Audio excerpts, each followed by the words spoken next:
اما بعد فاعوذ باللہ من الشیطان الرجیم بسم اللہ الرحمن الرحیم وما خلقت الجن والانس الا ليعبدون صدق اللہ مولانا العظیم وصدق رسولہ النبی الکریم ونحن علی ذلک لمن الشاہدین والشاکرین والحمد للہ رب العالمین. کہ محمد سے وفا تو نے تو ہم تیرے ہیں، یہ جہاں چیز ہے کیا لوح و قلم تیرے ہیں. السلام علیکم ورحمۃ اللہ وبرکاتہ. وعلیکم السلام ورحمۃ اللہ.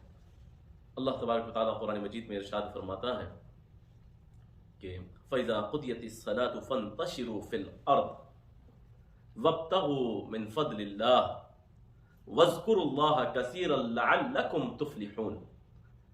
اللہ تبارک و تعالیٰ قرآن مجید میں سورہ جمعہ میں اس بات کو واضح فرماتا ہے کہ فَإِذَا قُضِيَتِ الصَّلَاةُ فَانتَشِرُوا فِي الْأَرْضِ، کہ جب تم نماز سے فراغت حاصل کر لو تو پھر تمہیں چاہیے، یہ بندگان خدا کو چاہیے یہ کہ وہ زمین پر پھیل جائے اور پھر اللہ تبارک و تعالیٰ کی طرف فضل کو تلاش کریں، اور پھر اتنا فضل کو تلاش کریں کہ فَإِذَا قُضِيَتِ الصَّلَاةُ فَانتَشِرُوا فِي الْأَرْضِ وَابْتَغُوا مِنْ فَضْلِ اللَّهِ وَاذْكُرُوا اللَّهَ كَثِيرًا لَعَلَّكُمْ تُفْلِحُونَ.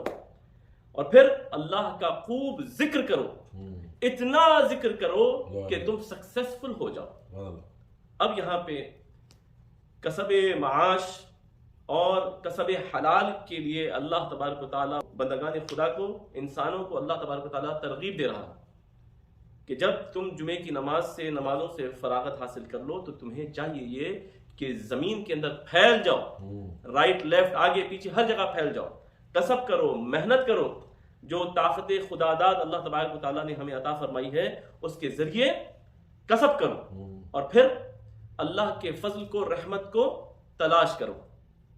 اب فضل کو تلاش کرتے ہوئے پھر ارشاد فرمایا گیا ہے وَاذْكُرُوا اللَّهَ، اور اللہ کا خوب ذکر کرو، لَعَلَّكُمْ تُفْلِحُونَ، حتیٰ یہ کہ اللہ تم کو کامیاب بنا دے. تو معلوم یہ ہوا کہ ذکر جو ہے خدا کا، وہ صرف خدا کے گھر میں مسجد کی حد تک محدود نہیں رہنا ہے، بلکہ چاہے آپ کسب کریں، آپ محنت کریں، مشقت کریں، گھر میں بیٹھیں، کھیلیں کودیں، ہر جگہ آپ کو اللہ تبارک و تعالیٰ کے ذکر کو ہمیشہ اپنے ساتھ شامل رکھنا ہے.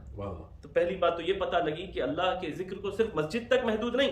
یعنی if somebody thinks کہ نہیں ہم کو دنیا میں اللہ نے بھیجا ہے دنیا میں رہتے ہوئے دین کو بیلنس کرنا ہے، نہیں، خدا آپ سے یہ نہیں چاہتا، بلکہ what اللہ سبحانہ و تعالیٰ is saying and commanding you is to be on Islam and then balance دنیا. مسلمان کا کام یہ ہے کہ دنیا میں رہ کے دین کو بیلنس نہیں کرنا ہے، بلکہ دین پہ رہ کے، اسلام پہ رہ کے دنیا کو بیلنس کرنا ہے. اگر یہ بات سمجھ میں آ گئی تو پھر ساری جو دین کی ایسنس ہے وہ آپ کو سمجھ میں آ گئی. ہر مسلمان دیندار ہونا چاہیے، دنیا کو ساتھ میں رہتے ہوئے چلانا ہے، کسب کرنا ہے، اور کسب کرتے ہوئے، محنت کرتے ہوئے بھی اللہ کا ذکر کرنا ہے. اچھا، اب اگر کوئی یہ کہتا ہے کہ نہیں بھائی اللہ تبارک و تعالیٰ کی ذات پہ توکل ہے، یعنی اللہ تبارک و تعالیٰ is the giver, he is the ultimate giver، اور اللہ تبارک و تعالیٰ ہی دینے والا ہے، تو اب ہم کو چاہیے یہ کہ ہم صرف اللہ سے بغیر کچھ کام کریں، اللہ سے مدد مانگیں. کیا یہ ممکن ہے کہ بغیر your actions, without your actions، یا بغیر آپ کی محنت کے کیا ایسے ہو سکتا ہے کہ آپ کو پھل ملے؟ کیا ایسے ہو سکتا ہے کہ سیڈ کو بغیر آپ اندر پلانٹ کرے آپ کو باضابطہ ایک ٹری نمودار ہو سکتا ہے؟ It's not gonna happen like that. تو معلوم یہ ہوا، یہاں پہ بتایا یہ گیا ہے کہ عمل میں توکل نہیں کرنا ہے، عمل پہ توکل نہیں ہے، عمل میں توکل نہیں ہے، عمل کے نتیجے پہ توکل کرنا ہے. کہ آپ نے جو ایکشنز کیے ہیں، جو ایکٹیویٹیز کیے ہیں، محنت کی ہے، اب اس کے بعد جو ریزلٹ ہے وہ ریزلٹ پہ آپ کو اللہ کی ذات پہ توکل کرنا ہے. بغیر ایگزام لکھے، بغیر پڑھے، if you want to give the test ultimately آپ فیل ہونے والے ہیں، یہ معلوم ہے، آپ کو خود بھی معلوم ہے you're gonna fail. تو معلوم یہ نہیں اللہ بچانے والا ہے، بسم اللہ الرحمن الرحیم، آپ سورہ پڑھ لو، قرآن پڑھ لو، سب پڑھ کے بھی اگر آپ کریں، کیونکہ آپ محنت ہی نہیں کریں، اور جب آپ محنت ہی نہیں کرے تو آپ کو رزلٹ بھی خراب آنے والا ہے. اب محنت کر چکے ہیں آپ، you have tried your best, you have given your 100%, you studied everything، سب کچھ کر لیے. اب اس کے بعد بعض اوقات ایسا ہوتا ہے انسان بھول جاتا، ذہن سے نکل جاتا، پریشر آ جاتا. اب وہاں پہ اللہ کی ذات پہ توکل کرنا ہے، مولا میرے کوئی چیز کو ضائع ہونے مت دے، میں جو کچھ پڑھا ہوں، جو محنت کر رہا ہوں، میرے ذہن میں رہنے دے. مولا کم سے کم وقت کے اندر پورے آنسرز کرنے کی مجھے طاقت دے. میرے ہاتھ کو تیز چلا, میرے ہاتھ کی جو کمزوری ہے سلو رائٹنگ کی, اس کو فاسٹ رائٹنگ میں تبدیل. یہ توکل ہے. محنت کرنے کے بعد اس کے رزلٹ کے لیے توکل کرنا. اس کے بعد بھی بذا اوقات ایسا ہو سکتا ہے کہ ٹیچر غلط کریکشن کرے, یا ٹیچر آپ کو 20 آؤٹ آف 20 دینے کے بجائے خواہ کے 12 دینا چاہ رہی ہے. وہاں پہ اللہ تو کرم فرما ہو, میرے کو 20 آؤٹ آف 20 دلا دے, میں نے محنت کی ہے. تو رزلٹ پہ توکل کرنا ہے, اللہ سے مدد مانگنا ہے. پہلے آپ کو محنت کرنا ہے, اس کے بعد ورک ہارڈ کرنا ہے, اس کے رزلٹ پہ توکل ہے. تو اگر کوئی آلسی بن کے یہ بیٹھ جائے اور یہ کہے کہ نہیں بھائی خدا دینے والا ہے, محنت کیا کرنے کی ضرورت ہے, تو نہیں. خدا خود فرماتا ہے فَإِذَا قُضِيَتِ الصَّلَاةُ فَانتَشِرُوا فِي الْأَرْضِ وَابْتَغُوا مِنْ فَضْلِ اللَّهِ. اور پھر اللہ فرماتا ہے وَاذْكُرُوا اللَّهَ كَثِيرًا لَعَلَّكُمْ تُفْلِحُونَ, کہ تم نماز کے بعد زمین پر پھیل جاؤ کسب معاش کے لیے, معاش کو تلاش کرو. چونکہ قوی مومن اللہ کو پسند ہے, اور قوی مومن یعنی کہ اسٹرانگ مسلمان مسلم اللہ کو وہ زیادہ بلوڈ ہے. اور اس کو کیسے اللہ تبارک و تعالیٰ کو خوش کرنا ہے, نمازیں تو پڑھ لی, روزہ رکھ لیا, لیکن اب اللہ تبارک و تعالیٰ نے جو مسلمانوں کے لیے ذمہ داریاں دی ہیں, رسول پاک علیہ الصلوۃ والتسلیم کے صدقے میں جو مسلمانوں کو اللہ تبارک و تعالیٰ نے حکم دیا ہے کہ آپ کو صدقات دینا ہے, آپ کو زکوٰۃ دینا ہے. زکوٰۃ بغیر پیسوں کی کیسے دی جائے گی؟ حج کیسے کیا جائے گا؟ آج آپ اندازہ لگائیے تقریباً $14,000 کے تقریباً قریب ہو رہا ہے. یہ ہمارا فریضہ ہے. اگر ایک فیملی جاتی ہے تو آپ اندازہ لگائیے it's almost about $30,000.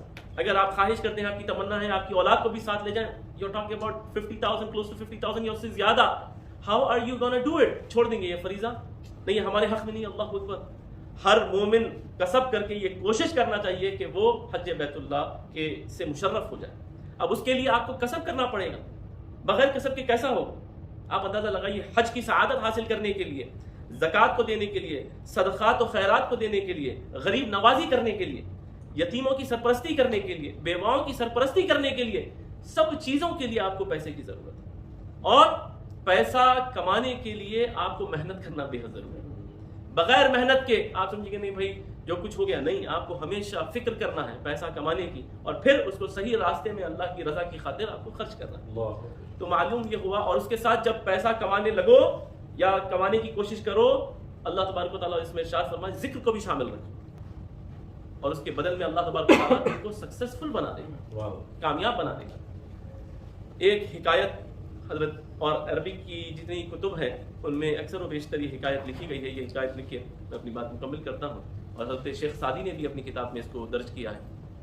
Sheikh Saadi بہت بڑے فلاسفر اور امام مانے جاتے ہیں اسلام کے اندر, سبھی ان کو مانتے ہیں, تمام اسکول آف تھاٹ والے. ایک بڑی خوبصورت حکایت انہوں نے لکھی کہ ایک شخص تھا, وہ راستے سے جنگل سے گزر رہا تھا, اور اس نے دیکھا کہ ایک لومڑی, ٹھیک ہے, ایک لومڑی جس کا پیر بھی نہیں تھا, ہاتھ بھی نہیں تھا. اب لومڑی جو تھی وہ اپاہج تھی, ہینڈی کیپ تھی. اب ہینڈی کیپ لومڑی پڑی ہوئی تھی جس کو نہ چلنا آتا تھا نہ اٹھنا آتا تھا.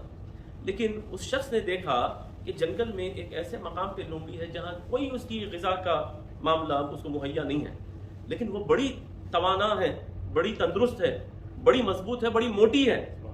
تو فکر میں آ گیا اس کو کھانے پینے کے لیے کوئی چیز میسر نہیں, آزو بازو جنگل کا مقام ہے, اور اپاہج بھی ہے, ایک ہاتھ سے ایک پیر سے, پھر بھی تندرست ہے اور قوی ہے, موٹی ہے, کیسے؟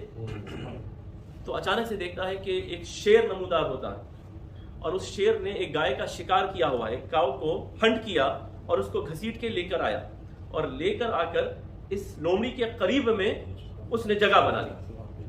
اور وہ جیسے دیکھا وہ بڑی ہیبت میں آ گیا, اور اپنی جان کو بچانے کے لیے وہ جھاڑ پر چڑھ گیا. اب وہ پورا یہ ماجرا اپنی نظروں سے مشاہدہ کر رہا ہے, دیکھ رہا. اب وہ دیکھتا یہ ہے کہ شیر بڑے مزے سے ڈراتے ہوئے اور اپنے انداز کے اندر اس کو پورا کھاتا ہے. ہنٹ کیا, اس نے اس کو اپنی غذا بنا لی. اب اس کے بعد جو بچا کچا تھا شیر کا, وہ گائے کا لوتھڑا, وہ اس کو وہیں پر چھوڑ کے چلا جاتا.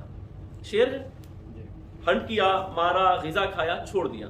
چھوڑنے کے بعد یہ جو ہینڈی کیپ لومڑی تھی, آپ لومڑی کو کیا کہتے ہیں؟ فاکس. بڑی کلیور بھی ہوتی ہے یہ. تو اب جو ہے لومڑی جو ہے جیسے دیکھتی ہے کہ وہ جو گائے کا لوتھڑا پڑا ہوا تھا جس کو شیر شکار کر کے چلا گیا, کھا کر چلا گیا, اور شیر پیٹ بھر کے کھایا.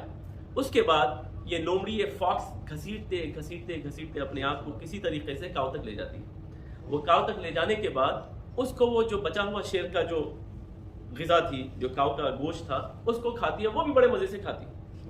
کھانے کے بعد وہ بھی سیر حاصل انداز میں کھا کر فارغ ہو جاتی ہے. تو یہ شخص نے دیکھا اچھا یہ رب العالمین ہے، یہ ہمارا پالنے والا ہے، یہ ہے اس کی شان کہ ایک لومڑی جنگل میں پڑی ہوئی ہے جہاں کچھ اس کو میسر نہیں تھا، اس جگہ پہ ایک شیر جو ہنٹ کرتا ہے، کاؤ کو کھاتا ہے، اس کا بچا ہوا لومڑی کے لیے چھوڑ کے چلے جاتا ہے. ایک معنوں میں وہ چھوڑ کے تو جاتا ہے، لیکن اللہ کے مقصد میں یہ بات موجود ہے کہ وہ لومڑی کو غذا پہنچانا ہے. وہ لومڑی گھسیٹتے گھسیٹتے جا کر اس کو کھا لیتی ہے. اب یہ جو کسب کے لیے جا رہا تھا، یہ شیخ سعدی نے بھی اپنی کتاب میں لکھا ہے اس حکایت کو، کہ اب وہ سوچ میں پڑ گیا، بولا ہمارا رب تو اتنا بڑا ہے کہ ایک اپاہج ہینڈی کیپ لومڑی کو، فاکس کو بھی غذا دے رہا بغیر کسی محنت کے، بغیر کسی کام کے. شیر آیا، چیر پھاڑ کر دیا، اس کو گائے کو پورا کھا لیا، پیٹ بھر لیا، اس کے بعد چھوڑ کر چلا گیا. اب اس کا بچا کچا لومڑی کھا رہی ہے، اس کو بھی غذا مل گئی. یہ بولتا ہے مجھے کیا ضرورت ہے محنت کرنے کی، ہارڈ ورک کرنے کی، میں بھی گھر جاتا ہوں. میں بھی گھر جا کے اب اللہ سے یہ دعا مانگوں گا کہ یا اللہ جس طریقے سے اس جنگل میں تو نے ایک اپاہج لومڑی کو غذا فراہم کی، اب مجھے بھی غذا عطا فرما. اب مجھے ہارڈ ورک کرنے کی کیا ضرورت ہے. وہ گھر جاتا ہے. گھر جانے کے بعد دعائیں کرتا بیٹھتا، جس کو بولتے ہیں عام الفاظ میں لوگ آج کل جس کو توکل سمجھنے لگے ہیں کہ یہ توکل ہے. توکل کیا ہے؟ ایک معنی لوگوں نے جو نکالا ہے اس کا کہ اللہ کی ذات پہ توکل کرنا ہے، لیکن بغیر عمل کے، بغیر ایکشنز کے توکل ہے. اب اس نے دعائیں مانگی، پورا دن گزر گیا، کوئی غذا نہیں آئی، نہ منو سلوا اترا، نہ جنت سے کوئی دسترخوان اترا، نہ غیبی کوئی مدد بھی نہیں آئی. دوسرا دن بھی مکمل ہو گیا، دعائیں مانگتا رہا، کوئی اس کو غذا حاصل نہیں. بولا مولا ایک جانور کو جو اپاہج جنگل میں پڑا ہوا تھا اس کو تو غذا عطا فرما دیا. میں تو اشرف المخلوقات ہوں، تیری مخلوقات میں تو نے جس کو اشرف بنایا ہے، میں انسان ہوں، میرے ساتھ یہ کیا بے وفائی ہے مولا. اس کے ساتھ کرم نوازی ہے کہ اس کو غذا دے رہا اور ہم کو غذا نہیں دے رہا، ہم بھی تیری بارگاہ میں رجوع ہیں. اب غیب سے ایک ہاتف سے آواز آئی کہ تجھے میں نے 2 ایگزامپلز بتائے، تجھے میں نے 2 نمونے بتائے ہیں. ایک نمونہ وہ جو لومڑی کا نمونہ تھا، جو فاکس کا نمونہ تھا، کہ جو گھسیٹتے گھسیٹتے اپنے آپ کو ایک جانور تک لے جاتی ہے، اور جو شیر کا بچا کچا تھا، جو اس کا چھوڑا ہوا تھا، جو اس کا صدقہ تھا، وہ کھائی، وہ اس کو غذا ملی. اور دوسرا جو نمونہ تھا وہ شیر کا نمونہ بھی میں نے تجھے بتایا کہ جو خود محنت کرتا ہے، خود کاؤ کو ہنٹ کرتا ہے. اور آپ کو معلوم ہے کاؤ ایسے ہی بس میں نہیں آ جاتی. اور یہ کیوں ہوا؟ یہ اللہ تبارک و تعالیٰ نے ہر چیز کو ایک مقصد کے لیے پیدا کیا گیا ہے. اللہ نے ہر شے کو ایک مقصد کے لیے پیدا کیا ہے، اس میں کوئی کروئلٹی نہیں ہے. یہ اللہ تبارک و تعالیٰ کے پروگرام کے اندر ہے. کئی ایسے کیڑے مکوڑے ہیں جو دوسرے جانور کی غذا کے لیے اللہ نے پیدا فرمائے، کئی ایسے اینیملز ہیں جو دوسرے اینیملز کی غذا کے لیے اللہ نے پیدا فرمائے. اس میں کوئی کروئلٹی نہیں ہے. یہ اللہ کے نظام میں یہ بات شامل ہے کہ بھائی بکرے کو جو ہے انسانوں نے کھا لیا، بنایا ہی حضرت انسان کے لیے ہے اس کو، یہ ہماری غذا بنے. ٹھیک ہے، ایک الگ سبجیکٹ ہے. بہرحال شیر نے کیا کیا؟ ہارڈ ورک کیا، ہنٹ کیا، اس کو مارا، اس کے بعد اس کو کھایا. یہ ایک ایگزامپل ہے. اور دوسرا ایگزامپل بغیر محنت کے، لیکن اس کو شرمندگی ہے، اس کو ندامت ہے، اس میں بے انتہا بے عزتی ہے کہ کسی کا چھوڑا ہوا جھوٹا صدقہ تھوکا ہوا وہ کھا رہا. تو 2 ایگزامپل معلوم ہوئے، ایک ہے شیر کا ایگزامپل، ایک ہے اس فاکس کا، لومڑی کا ایگزامپل. تو اب معلوم یہ ہوا کہ حضرت انسان کو شیر والی زندگی گزارنا ہے، لائن اور ٹائیگر والی زندگی گزارنا ہے، جو خود محنت کر کے شکار کرتا ہے اور خود بھی کھاتا ہے اور دوسروں کے لیے بھی حصہ چھوڑ جاتا ہے. اب حضرت انسان کو ضرورت یہ ہے زمین کے اندر پھیل جانا ہے کسب کرنے کے لیے، محنت کرنے کے لیے، اور ساتھ ساتھ اللہ کے ذکر کو شامل رکھنا ہے. اب اللہ تم کو اس کے عوض میں فلاح دے گا، کامیابی دے گا، سکسیسفل بنائے گا، اور اس کے ذریعے جو مال و دولت حاصل ہوگی اپنے لیے بھی استعمال کرو، اپنے اہل و عیال کی پرورش کے لیے بھی، اور پھر غریب نوازی بھی کرو، بیواؤں کی سرپرستی بھی کرو، اور لوگوں کی مدد بھی کرو صدقات کے ذریعے. زکوٰۃ جو فریضہ ہے اس کی ادائیگی کے لیے تم کوشش کرو، اور حج کے انتظام میں بھی لگ جاؤ. بغیر پیسے کے کیا ہو سکتا ہے؟ اب اگر پیسہ نہیں کمائیں گے، آپ لباس اور ہماری بندگی کے لیے، عبادت کے لیے لباس کا ہونا بھی ضروری ہے، ایک معقول لباس ہونا ضروری ہے. تو اب آپ اندازہ لگائیے کہ کس قدر پیسے کی انسان کو ضرورت پڑتی ہے. پیسہ ایک معنوں میں صرف پیسے کی بھوک نہیں بلکہ اس کی عبادت کے لیے بھی پیسے کی ضرورت ہے. اور پیسہ کمانے کے لیے کسب کرنا ضروری ہے، محنت کرنا ضروری ہے. جو کچھ اللہ دے، کسی کو زیادہ دے کسی کو کم دے، بٹ اسٹل آپ کو محنت تو کرنا ہے. اب آپ کو لباس پہننا ہے، اور لباس پہننے کے لیے آپ کو ضروری ہے کہ جو شرعی تقاضے ہیں وہ پورے ہوں. اور اللہ تبارک و تعالیٰ قرآن مجید میں واضح ارشاد فرماتا ہے وَمَا خَلَقْتُ الْجِنَّ وَإِنسَ إِلَّا لِيَعْبُدُونَ، کہ اللہ تبارک و تعالیٰ نے جن و انسان کو صرف اس لیے پیدا کیا ہے کہ وہ اس کی عبادت کرے. مقصد حقیقی ہمارا جو کائنات میں آنے کا ہے، اس دنیا میں زمین پہ آنے کا ہے، اللہ نے جو ہمیں بھیجا ہے وہ اللہ کی عبادت ہے. اس کی عبادت کرتے کرتے دنیا کو بیلنس کرنا ہے. دنیا میں رہتے ہوئے عبادت کو بیلنس کر رہے ہیں، یہ کون سا اسلام ہے؟ یہ کون سی انسانیت ہے؟ انسانیت اس شے کا نام ہے کہ عبادت خدا کی چلتی رہے، ساتھ ہی ساتھ دنیا آپ کمائیں لیکن اس کو تقویت پہنچانے کے لیے. اسی لیے شیخ سعدی نے بہت خوب ارشاد فرمایا کہ زندگی آمد برائے بندگی، زندگی بے بندگی شرمندگی. کہ جو زندگی بغیر بندگی کی ہے اس میں تو صرف شرمندگی ہی شرمندگی ہے. زندگی آمد برائے بندگی، زندگی جو ہم کو حاصل ہوئی ہے وہ صرف اس کی عبادت کی خاطر، اس کی عبادت کرنے کے لیے، اس کو راضی کرنے کے لیے. عزیزان محترم، چاہیے یہ کہ ہمیں ورک ہارڈ کرنا ہے. ہمیں جس طریقے سے وہ حکایت بتائی گئی ہے، شیر کی زندگی گزارنا ہے کہ جو خود بھی اپنے آپ کو قوی کرے، اپنے اہل و عیال کو بھی پالے، لوگوں کی بھی پرورش کے اندر اپنا حصہ لے، غریب نوازی بھی کرے، یتیموں کی بھی سرپرستی کرے، بیواؤں کی بھی سرپرستی کرے، زکوٰۃ و صدقات کو بھی صحیح طریقے سے ادا کرے، اور اپنے حج کے انتظام کو بھی اللہ تبارک و تعالیٰ کو راضی کرنے کے لیے پورا کرے. عزیزان محترم، اسی ماہ مبارکہ کے اندر رسول پاک علیہ الصلوۃ والتسلیم کے عظیم ساتھی اور خلیفہ سوم حضرت سیدنا عثمان غنی رضی اللہ تعالی عنہ کی شہادت عمل میں آتی ہے. اور قرآن مجید میں آخری آیات کے اندر سورہ انفال میں اللہ تبارک و تعالیٰ نے یہ بات واضح فرمائی کہ والذین آمنوا وہاجروا وجاہدوا فی سبیل اللہ، کہ وہ جس نے ہجرت فرمائی، جس نے جہاد کیا خدا کی راہ میں، اور سب سے پہلے شرط کیا بتائی؟ ایمان. والذین آمنوا وہاجروا وجاہدوا فی سبیل اللہ والذین آووا ونصروا اولئک هم المؤمنون حقا. اللہ تبارک و تعالیٰ یہ بات واضح فرماتا ہے کہ جو ایمان لائے، تو شرط ہے پہلے ایمان. ہجرت اس وقت مقبول ہے خدا کی راہ میں کہ اس سے پہلے شرط ہے ایمان. تو جس نے ایمان لایا، ہجرت کی خدا کی رضا کی خاطر، اور خدا کی راہ میں جہاد کیا، والذین آووا، اور جس نے پناہ دی، جس نے اپنا گھر بار دیا اور وسائل مہیا کروائے پناہ کے. جیسا کہ رسول پاک علیہ الصلوۃ والتسلیم نے جب ہجرت فرمائی، اب انصار کا طریقہ کار آپ دیکھیے. خدا کی رضا کی خاطر آپ سمجھ رہے ہیں اسلام بڑی آسانی سے ہم کو حاصل ہوا، کیسی کیسی قربانیاں دی گئی، اور خدا کو راضی کرنے کے طریقہ کار دیکھیے آپ. والذین آووا، کہ جس نے پناہ دی. کیسے پناہ دی؟ آپ سمجھ رہے ہیں کرائے پہ گھر دیا، یا سبسڈی دی، یا $1200 کا کرایہ تھا تو 1000 کر کے بڑا احسان عظیم کیا خدا کی راہ میں. نہیں، بلکہ اللہ اکبر، آپ اندازہ لگائیے ان صحابیات کا، ان اصحاب کا، ان کا صدقہ ہے کہ آج ہمیں یہ دین اور اسلام ہمیں حاصل ہوا. کیسے رسول پاک کی رضا کی خاطر، ان کی خوشنودی کی خاطر صحابہ کرام نے یہاں تک ساتھ دیا جن کی دو بیویاں تھیں. انہوں نے کہا، کیونکہ آئے تھے ہجرت کر کے، بڑے بے یار و مددگار تھے، پریشان حال تھے، رسول پاک کے ساتھی تھے. رسول پاک علیہ الصلوۃ والتسلیم نے فرمایا اب ان کی مدد کرنا ہے خدا کی رضا کی خاطر، میری خوشنودی کی خاطر. تو صحابہ نے، انصار نے کہا یا رسول اللہ ہم ایک کام کرتے ہیں، اب زندگی گزارنا ہے تو ہماری دو بیویاں ہیں، ہم ایک بیوی کو طلاق دیتے ہیں اور اس کا جیون ساتھی اس کو بنا دیتے ہیں.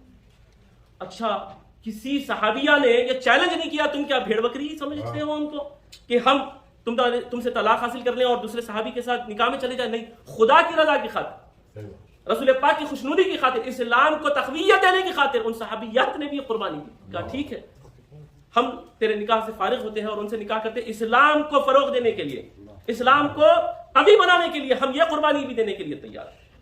کہا گھر ایک ہے، کمرے 2 ہیں، تو انصار نے کہا دیوار بنا دیتے ہیں، ایک کمرہ مہاجر کا، ایک کمرہ میرا، میرے بھائی کا رسول پاک نے جوڑی بنا دی، ہر صحابی کو ایک ایک کا بھائی بنا دیا. خدا کے واسطے سمجھو سگے بھائیوں کا کیا حال بنائے رکھے. آپ دیکھیں آج جو اسلامی بھائی ہے، رسول پاک خونی بھائی نہیں، رسول پاک نے فرمایا یہ کلمہ توحید کی بنیاد پہ تمہارا بھائی بنا ہے. کہا رسول پاک اللہ کی رضا کی خاطر، اسلام کو قوی بنانے کی خاطر میں میرے گھر میں 2 حصے کر دوں، ایک میرے بھائی کا حصہ جو اسلامی بھائی ہے، کلمے کا بھائی ہے، ایمان والا بھائی ہے، مسلم بھائی ہے، اس کو دے دی. کہا میرے پاس 2 گھر ہیں، ایک گھر میرے بھائی کے لیے جو ہجرت کر کے آیا ہے، ایک گھر میرا. اپنے حصے میں سے مال میں سے دے دیا. ایک نے کہا میرے پاس کچھ بھی نہیں ہے، ایک ہی کمرہ ہے. اللہ اکبر. کہا لکیر بنا لیا، پردہ ڈال دیا، اس پردے کے اس پار میرے مہاجر بھائی کا حصہ، اس پار میرا حصہ. آپ سمجھتے ہیں اسلام ایسے ہی قوی بن گیا. ایسے ہی آج بلینز آف لوگ جو ہے اسلام سے متاثر ہو گئے، اور قریباً یہ قربانیاں ہیں اسلام کی خاطر. اور ہجرت کرنے کے بعد انصار نے جس انداز سے اکوموڈیٹ کیا مہاجرین کو، جس طریقے سے اکوموڈیٹ کیا، آپ اندازہ تو لگائیے کہ اس کے نتیجے میں اسلام قوی ہوا ہے. وَآوَوْا وَنَصَرُوا، اور ہر طریقے سے جس نے مدد کی، جس نے اسلام کو تقویت دینے کے لیے مدد کی، مال سے، اپنی طاقت سے، اپنے بازو سے، اپنے قول سے، اپنی فکر سے، ان سب کا بھی قرآن میں اللہ نے ذکر کیا.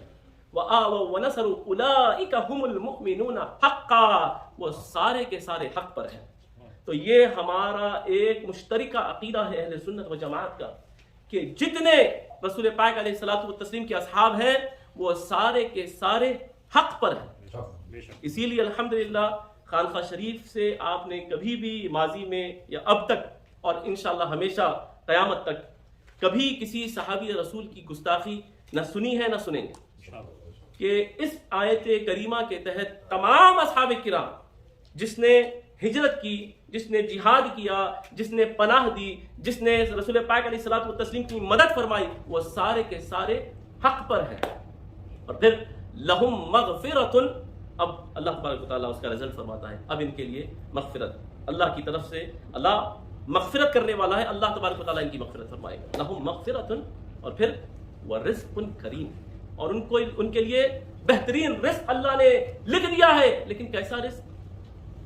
کیسا رزق؟ رزق کریم، عزت والا رزق. عزت والا رزق اللہ تبارک و تعالیٰ نے ان کے لیے لکھ دیا ہے. عزیزان محترم، حضرت عثمان غنی رضی اللہ تعالی عنہ رسول پاک علیہ الصلوۃ والتسلیم کے داماد، اور ایسے عظیم داماد کہ رسول پاک علیہ الصلوۃ والتسلیم کی ایک صاحبزادی وصال فرما گئی تو رسول پاک علیہ الصلوۃ والتسلیم نے اپنی دوسری صاحبزادی کا عقد بھی آپ ہی سے کروایا، اور ارشاد فرمایا کہ اگر میری اور بیٹیاں اسی طریقے سے اگر ان کے نکاح میں فوت ہوتے رہیں تو میں ایک کے بعد دیگر ایک عثمان کی نکاح میں دیتا جاؤں گا. اللہ اکبر. یہ محبت حضرت عثمان رضی اللہ تعالیٰ. حضرت عثمان رضی اللہ تعالیٰ نے ارشاد فرماتے ہیں، خلیفہ راشد امیر المؤمنین، کہ کوئی ایسا جمعہ نہیں گزرا کہ جس جمعے میں نے غلام کو آزاد نہیں کروایا اور رسول پاک کی غلامی میں پیش نہیں کر دیا. مقصد کیا تھا؟ رسول پاک علیہ الصلوۃ والتسلیم، اے میرے آقا و مولا، آپ کی جو تحریک اسلام ہے، یہ جو آپ کی تبلیغ دین ہے، یہ قوی ہو جائے. چاہتا یہ ہوں کہ غلام آزاد کراؤں، کلمہ پڑھاؤں آپ کی غلامی میں، آپ کے لشکر میں ایک اور مسلمان کو داخل کر دوں. مقصد یہ تھا. بلکہ کئی جمعے 2 یا اس سے زائد غلاموں کو آزاد کیا. مقصد کیا تھا؟ اسلام کی تقویت، اسلام کا فروغ، لوگوں کے ذریعے اسلام کے اندر اور قوی لوگوں کو لانا. اور تقریباً آپ کی حیات طیبہ میں 1000 یا اس سے زائد غلاموں کو آپ نے آزاد کروا کے مسلمان بنائے. عزیزان محترم، آپ اندازہ لگائیے رسول پاک علیہ الصلوۃ والتسلیم کی خوشنودی کی خاطر اس قدر لٹایا، اتنا لٹایا، اتنا لٹایا کہ رسول پاک علیہ الصلوۃ والتسلیم نے ایک موقع پہ ارشاد فرمایا کہ اب عثمان جو چاہے سو کرے. بلکہ ان کے مال سے کھیل رہے تھے. رسول پاک علیہ الصلوۃ والتسلیم اس کو اچھالتے ہوئے فرما رہے تھے کہ اب جو چاہے وہ کرتے کیا، اور خدا کی راہ میں اپنے آپ کو بچھا دیا، اور سجدے لگائے، اور اللہ کو راضی کرنے والے کام کیے، رسول پاک کو راضی کرنے والے کام کیے. عزیزان محترم، حضرت عثمان رضی اللہ تعالیٰ عنہ کو یاد کرنا یہ ہماری ایمان کی جلا ہے. حضرت سیدنا ابوبکر صدیق، سیدنا عمر فاروق، سیدنا عثمان غنی، سیدنا مولا علی، سیدنا امام حسن اور حسنین کریمین کو یاد رکھنا یہ ہمارے دل کی تسکین کا سبب ہونا چاہیے. یہ شخصیات وہ ہیں جو رائٹلی گائیڈڈ خلفاء ہیں. میرے بعد میری سنت، سنت الخلفاء الراشدین المہدیین، کہ جو خلفائے راشدین ہیں ان کی سنت بھی تم پہ لازم ہے۔ عزیزان محترم، سیدنا عثمان غنی رضی اللہ تعالیٰ عنہ کی بارگاہ میں ہم خراج عقیدت پیش کرتے ہیں اور ان کی بارگاہ میں اللہ تبارک و تعالیٰ کی جانب متوجہ ہوتے ہوئے عرضگزار ہوتے ہیں کہ یا اللہ ان کے درجات کو بلند فرما اور ان کے صدقے اور طفیل میں ہمارے معاملات کو بھی درست فرما۔ رسول پاک کے محبوب ترین خلیفہ، رسول پاک کے محبوب ترین داماد اور عالم اسلام کے ایک بہترین قائد، بہترین امیر المؤمنین خلیفہ راشد، اللہ تبارک و تعالیٰ ان پر کروڑوں اپنی برکتوں کا نزول فرمائے۔ وآخر دعوانا الحمدللہ رب العالمین۔